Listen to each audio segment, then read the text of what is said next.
Welcome back. Congratulations for coming back to your 2.0 transformation, where we concentrate on giving you the tools to be the best version of you.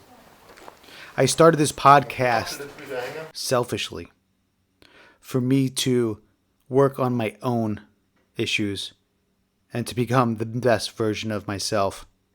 Because quite frankly, I found that I was not operating at my highest level.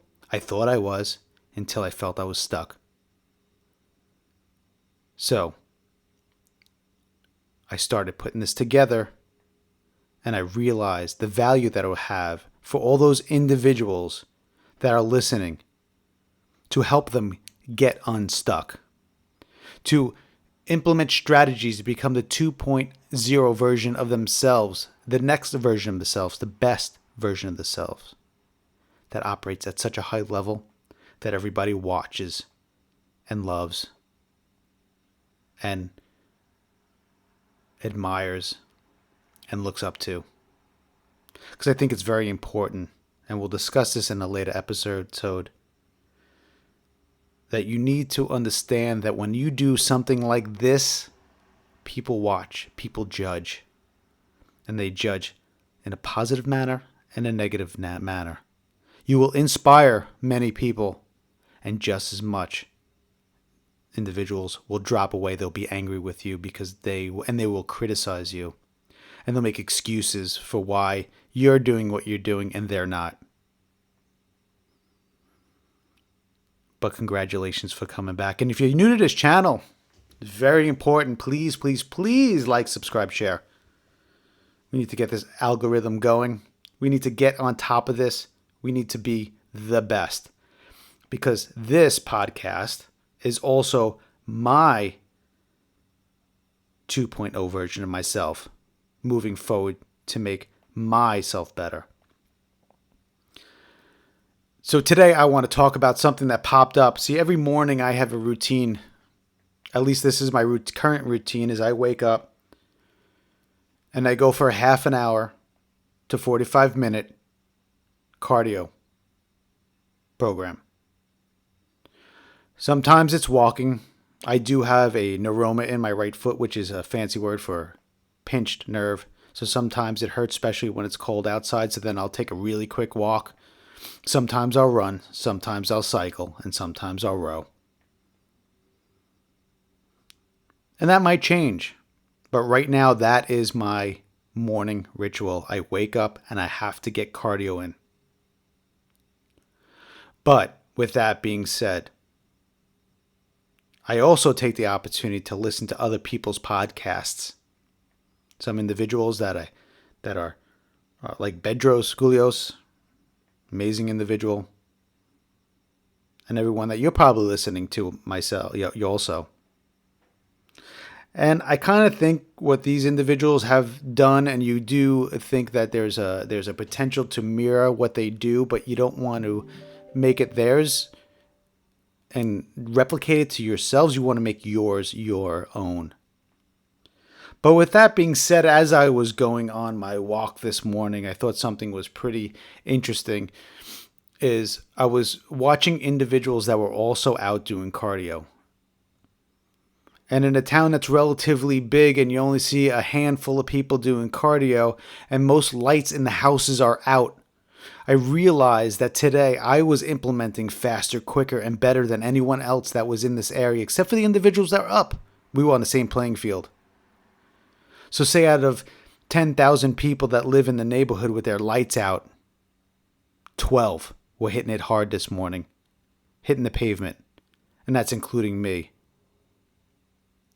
And the reason why we're out there is because we put out the fire of procrastination. Procrastination.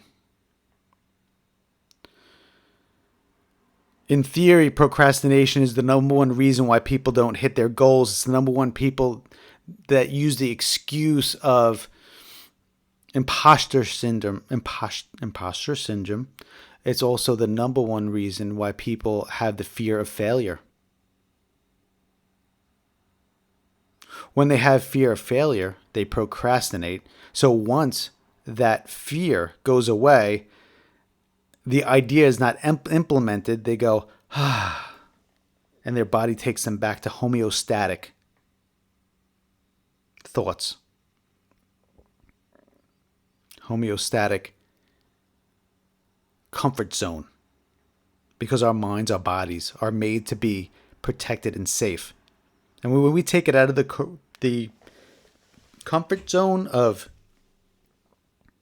doing something different or consistent that's outside the normal, we are no longer procrastinating. And your body wants you to procrastinate so that you can get back to the safe body. But that body, that mind, is not the one that is going to be elastic. It's not the one that's going to be built. It's not the one that's going to be the best version of yourself.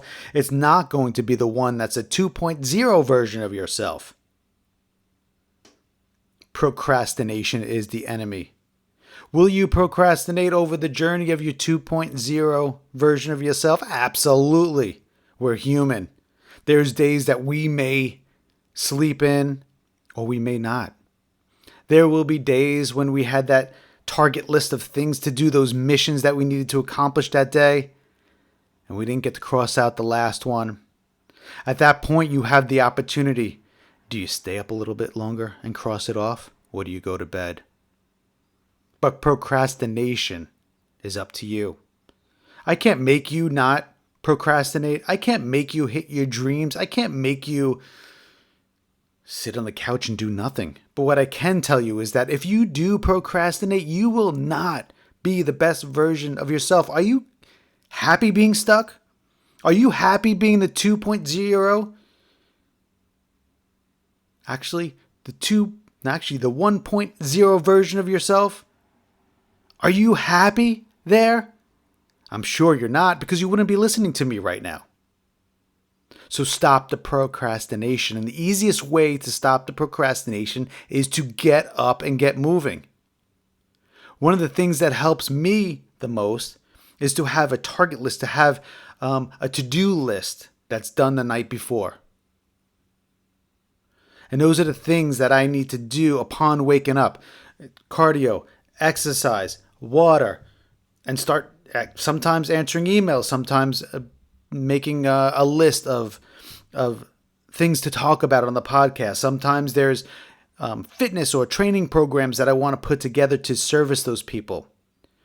Which, if you are interested, in the description we have a couple of programs, including the T-minus 90-day challenge, where it brings you through a 90-day program of mind, body, and soul. It's one of the things that I developed. I developed it to be the best version of myself, and it really does help. It does mimic some of the 75-day, 75 hard. It's just on a different basis, because I always find out that the 90-day window where your process, your moving forward, anything that you do over a 90-day process becomes a habit after 90 days, and that's just how I feel. So it's something that works for me, but it's in the description below, and if you like it, it starts for free. And there's other programs that I have. You don't even need the gym. But what I want you to do is stop procrastinating. What's that thing that when you wake up in the morning, you look at yourself in the mirror and you go, ugh, you're nasty. Too fat. Got bags on their eyes. Haven't gotten a good night's sleep in a while.